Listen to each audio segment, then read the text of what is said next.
Critique of a Critic, Part 1. Look up the dictionary definition of atheist, and it kind of applies to me, but what is the definition of atheist in practice? It is what leading atheists do, and it's their conduct, and it's their behavior, and it's what they say, and it's their attitude. Mm-hmm. That is what an atheist is today, because they're the most visible exemplars of that word.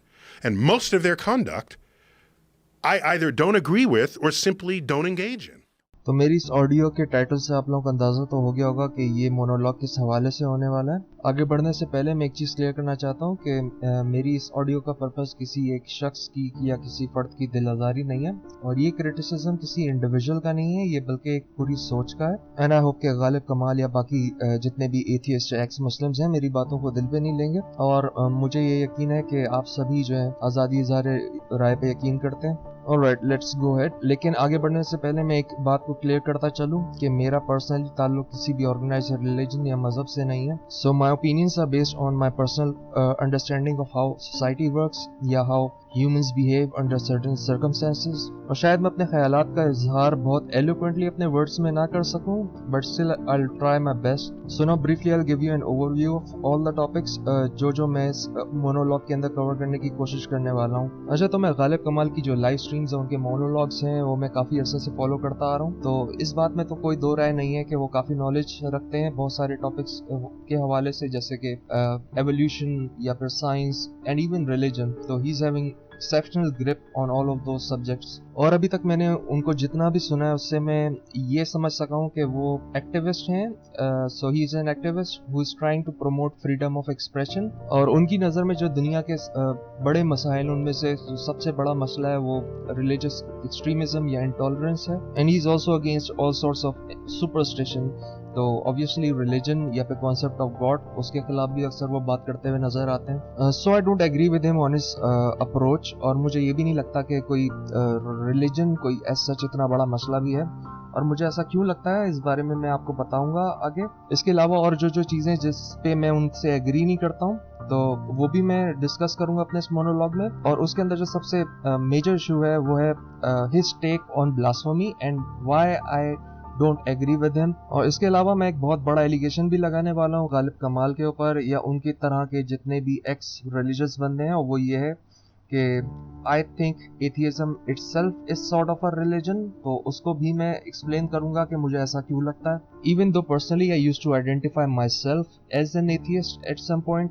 और मैं उन सब लोगों से request करूंगा जो गालिब कमाल वाले स्कूल ऑफ थॉट से ताल्लुक़ रखते हैं, चाहे आप एक्स मुस्लिम हैं या आप एथियस्ट हैं, कि एक बार मेरी इस ऑडियो को खुले दिमाग के साथ सुने और मुझे या मेरे पर्सपेक्टिव को समझने की कोशिश करें। क्योंकि मुझे लगता है कि कॉग्निटिव डिसोनेंस सिर्फ रिलीजियस लोगों का मसला नहीं है, और जब भी कोई शख्स, चाहे वो एथियस्ट हो या एग्नोस्टिक हो या कितना ही रैशनल या लॉजिकल हो, वो नए पर्सपेक्टिव या नई बातों को सुनने के लिए अनकंफर्टेबल होता है, तो वो भी कहीं ना कहीं कॉग्निटिव डिसोनेंस का शिकार हो चुका होता है। So I will be addressing one issue at a time. तो इसको यहीं से शुरू करते हैं, जो मैंने एलिगेशन लगाया था कि मुझे एथियज्म और रिलीजन में कोई एज सच मेजर फर्क नजर नहीं आता, और मुझे क्यों दोनों में सिमिलैरिटीज नजर आती हैं। So normally whenever we talk about religion, तो उसके अंदर एक चीज इम्प्लाइड होती है कि उसके अंदर कोई कॉन्सेप्ट ऑफ गॉड होगा, कोई टीचिंग्स होंगी, कुछ प्रैक्टिसेस होंगी जिसको बंदे फॉलो कर रहे होंगे religiously. But atheism is quite different. So let me explain where I am coming from. So other than the concept of God,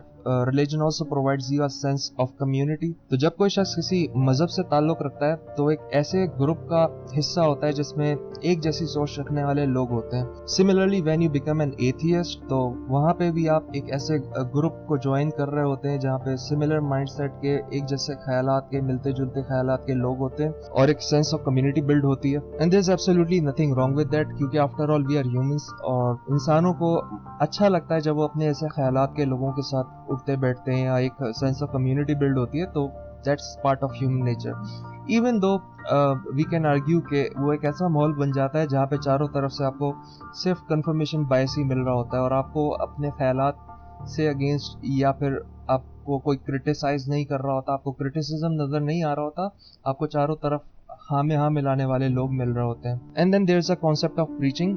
جس طریقے سے مذہب یا ریلیجن کے اندر آپ کو لوگ اپنا مذہب پریچ کرتے ہوئے نظر آئیں گے, جیسے کہ کرسچن مشنریز ہوتے ہیں جن کا کام ہوتا ہے کہ زیادہ سے زیادہ لوگوں تک ورڈ آف جیزس کو پھیلائیں اور پھر اپنی آئیڈیالوجی کو لوگوں تک پہنچائیں اور لوگوں کو شامل کریں. And in Islam there is the concept of تبلیغ. تو بالکل اسی طریقے سے آپ کو پریچنگ کرتے ہوئے ایتھیسٹ بھی نظر آئیں گے اپنے کانسیپٹ کو. So this is also a quite similar behaviour. And the core motivation behind preaching, چاہے وہ کوئی کرسچن مشنری پریچ کر رہا ہو یا چاہے کوئی تبلیغی جماعت والا ہو آگے جو مذہب پھیلا رہا ہو, یا پھر چاہے کوئی ایتھیسٹ ہو جو کہ اپنے کانسیپٹ کو آگے پھیلانے کی کوشش کر رہا ہو, تو جو موٹیویشن ہوتی ہے وہ بالکل ایک ہی جیسی ہوتی ہے. اور وہ موٹیویشن ہوتی ہے رائچسنس کی یا پھر کسی ایسے کام کی جو کہ اس کو لگ رہا ہوتا ہے کہ وہ انسانیت کے لیے کوئی بہت اچھا کام کر رہا ہے. So in this regards they are almost identical. اور اب سب سے بڑی سملیرٹی جس کے بعد میں یہ کہوں گا کہ کوئی ایسا میجر فرق نہیں رہ جائے گا دنیا کے باقی سارے ریلیجنز میں یا ایتھیزم میں, سوائے اس کے کہ there is no concept of God in atheism یا پھر there are no religious scriptures as such. تو باقی everything else is almost identical. اور وہ سملیرٹی ہے ٹو ہیو فیتھ یا پھر to believe. Even though on surface atheism is all about rationality, logic یا پھر critical evaluation of things, لیکن let me explain you what I'm trying to say. سب سے پہلے تو they believe یا پھر they have faith that religion serves no good purpose for humanity. اور اگر کسی طرح سے دنیا سے سارے مذہب ختم ہو جائیں یا پھر there was no religion at all, world would have been a much better place. So what I'm saying is کہ this is nothing but a belief یا پھر faith. Even though in their understanding they've reached this conclusion after critical evaluation یا پھر بہت زیادہ logically سوچنے سمجھنے کے بعد وہ اپنے اس نتیجے پہ پہنچے ہوتے ہیں, جبکہ یہ کچھ بھی نہیں ہوتا, یہ صرف emotional reasons کے اوپر انہوں نے یہ conclude کیا ہوتا ہے. And if you are an atheist or an ex-Muslim, تو مجھے پتا ہے کہ آپ کو میری یہ ساری باتیں بہت زیادہ بری لگ رہی ہوں گی, but I do hope کہ and I do expect کہ آپ اپنا جو ایموشنل جو آپ کی ریزسٹنس ہے اس کو آپ اوور کم کریں گے اور میری ساری باتوں کو ایک بار غور سے سنیں گے. اینڈ دین دیر از اندر believe that there is no god, and I am not talking about any personal god یا پھر the god that is explained by religions یا پھر ڈیٹیز یا پھر دیوتا وغیرہ جو ہوتے ہیں. I am not talking about that God and I am not even trying to prove the existence of God. I am just trying to point out the irrationality in the claims presented by atheists. ہو سکتا ہے کہ آپ اس طرح کی بات نہ کرتے ہوں یا اس طرح کے آرگومنٹس نہ دیتے ہوں, but right now I'm talking about غالب کمال یا اس طرح کے بندے جو ان کے آرگومنٹس کو صحیح سمجھتے ہیں. So I'm basically criticizing that one particular point. So let's carry on. تو غالب کمال کو میں نے repetitively کئی بار ایک آرگومنٹ دیتے ہوئے بہت بار سنا ہے, and to him it sounds very logical or rational. So let me paraphrase him. لاش اس کو دکھانی ہوتی ہے جو یہ کلیم کر رہا ہو کہ مرڈر ہوا ہے, یا پھر اس کو اس طرح سے بھی کہتے ہیں کہ برڈن آف پروف اس کے اوپر ہوتا ہے جو پازیٹیو کلیم کر رہا ہوتا ہے. یعنی کہ جو شخص یہ کلیم کر رہا ہے کہ کائنات کو بنانے کے لیے کوئی خدا ہوگا, برڈن آف پروف لائز آن ہم. اور اگر کوئی شخص اس سے کنٹرری یہ کلیم کرتا ہے کہ دیر از نو گاڈ, سو اس کے اوپر کوئی برڈن آف پروف نہیں ہے, and his claims are good to go without any evidence. Even though my primary criticism against Ghalib Kamal or other ex-Muslims is not this, but still I wanted to point it out because this argument alone is extremely irrational. According to me, claim چاہے positive ہو یا negative, both of them require evidence. اگر آپ اپنے claim کے لیے evidence نہیں دے رہے تو it's nothing but your wishful thinking یا پھر آپ کی assumption ہے یا آپ کی خام خیالی ہے. Now to further explain myself, let's create an imaginary situation. Situation یہ ہے کہ کوئی شخص ہے جو کہ لاپتہ ہو گیا, and obviously یہ بحث انہی circumstances میں چھڑے گی جب آپ کو پتہ نہ ہو کہ کوئی شخص زندہ ہے یا پھر اس کا کہیں قتل ہو گیا ہے, کیونکہ اگر کوئی شخص آپ کے سامنے زندہ سلامت بیٹھا ہوا ہو تو it's illogical to have this debate. اب اس لاپتہ شخص کی اس کے گھر والے تلاش کر رہے ہوتے ہیں, اور اسی تلاش کے دوران دو الگ الگ فرد آتے ہیں اور دونوں دعویٰ کرنا شروع کر دیتے ہیں, اور دونوں کا دعویٰ مختلف ہوتا ہے. ایک شخص یہ دعویٰ کر رہا ہوتا ہے کہ بھائی اس کا مرڈر ہو گیا ہے, اس کو کسی نے قتل کر دیا ہے, اور وہیں دوسرا شخص یہ دعویٰ کر رہا ہوتا ہے کہ نہیں, اس کو کچھ بھی نہیں ہوا ہے, وہ بالکل زندہ سلامت ہے. سو اکارڈنگ ٹو غالب کمال جو وہ لاجک دیتے ہیں ان کے حساب سے جو شخص یہ دعویٰ کر رہا ہے کہ مرڈر ہو گیا ہے اس کو لاش دکھانی پڑے گی کیونکہ اس کے اوپر برڈن آف پروف ہے, جبکہ جو شخص یہ کلیم کر رہا ہے یا یہ دعویٰ کر رہا ہے کہ اس کا قتل نہیں ہوا, his claim is good to go without any evidence. जबकि मेरे हिसाब से दोनों ही के क्लेम्स उनके पर्सनल ओपिनियन है जब तक वो अपने क्लेम को साबित करने के लिए कोई एविडेंस नहीं दे देते. And the only claim that doesn't require any sort of an evidence would be कि आई डोंट नो या फिर मुझे नहीं पता. And the only reason why I think कि फॉलोअर्स ऑफ गालिब कमाल या फिर गालिब कमाल खुद इस फ्लॉड इर्रेशनल आर्गुमेंट को बिल्कुल सही समझते हैं कि burden of proof lies on the person who is making a claim or who is making a positive claim. So I'll make an assumption over here. और वो assumption ये होगी कि मुझे ये लगता है कि गालिब कमाल is confused about how legal system actually works. कानूनन या फिर court of law के अंदर burden of proof उसके ऊपर होता है जो किसी के ऊपर accusation लगा रहा हो. यानी अगर मैं किसी पे इल्जाम तराशी करता हूँ कि उस शख्स ने किसी का कत्ल किया है तो I will have to prove it through evidence and the accused will be considered innocent until proven guilty. किसी का कत्ल हुआ है या किसी का कत्ल नहीं हुआ इस बात में और किसी शख्स के ऊपर इल्जाम लगाने में कि उस शख्स ने उस बंदे का कत्ल किया, इन दोनों बातों में बहुत फर्क है और शायद गालिब कमाल इन दोनों बातों के बीच में जो फर्क है उसको समझ नहीं पा रहे हैं. After all we are all humans और हम अपने आप को अपने इंसान होने से तो अलग कर नहीं सकते. और हम इंसानों का जो सबसे बड़ा एक प्रॉब्लम है वो ये भी है कि हमें अपनी इग्नोरेंस को एक्सेप्ट करने में बड़ा मसला होता है या फिर ये एडमिट करने में किसी चीज के हवाले से कि आई डोंट नो ये कहना थोड़ा तकलीफदेह होता है. तो हम किसी ना किसी थ्योरी या हाइपोथेसिस को बना के उसकी मदद से हम कंक्लूजन्स पे पहुंचने की कोशिश करते हैं. और मैं ये भी नहीं कहना चाह रहा कि इंसानों के अंदर जो ये आदत है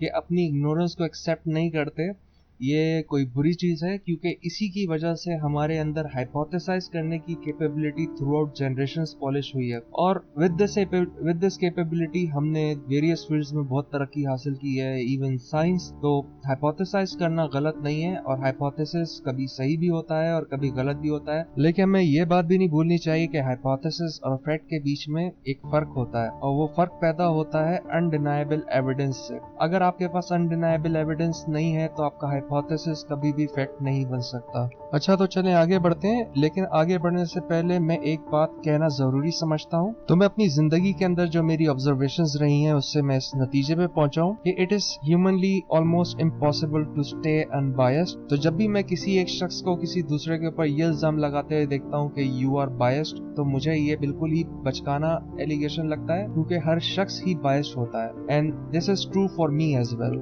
एज आई प्रीवियसली सेड कि हम कितना ही चाहें हम अपने आप को अपने इंसान होने से अलग नहीं कर सकते, चाहे हम अपने आप को कितना ही रैशनल या फिर लॉजिकल समझें. रैशनैलिटी और लॉजिक हमारी शख्सियत का एक हिस्सा तो बन सकती है, but our decisions will always be influenced by our emotions. तो कहीं ना कहीं आपको हर शख्स के अंदर ही किसी ना किसी फॉर्म में फेथ या फिर बिलीफ नजर आ जाएगा, because as humans we are evolved to trust our own instincts. So what I am trying to say is कि it is not Ghalib Kamal's fault. हर शख्स ही कहीं ना कहीं अपने फेथ और बिलीफ के आगे बेबस हो जाता है. Now moving on towards a more complex issue. वैसे तो ये सारा का सारा डिस्कशन ही काफी कॉम्प्लेक्स है, लेकिन मुझे अपनी कमियों और शॉर्टकमिंग्स के बारे में पता है and I know how hard it is for me to formulate sentences. और जो मेरी जो अंडरस्टैंडिंग है उसको जुमलों में फॉर्मुलेट करने में मैं काफी हद तक कहीं कहीं नाकाम भी हो जाता हूँ, but still I will try my best ताकि मैं आपको अपना नजरिया बता सकूं कि how I look at things. अच्छा तो ये टॉपिक है मोरालिटी का या फिर जिसको आप एथिकल बिहेवियर कहते हैं. So according to my fellow atheist,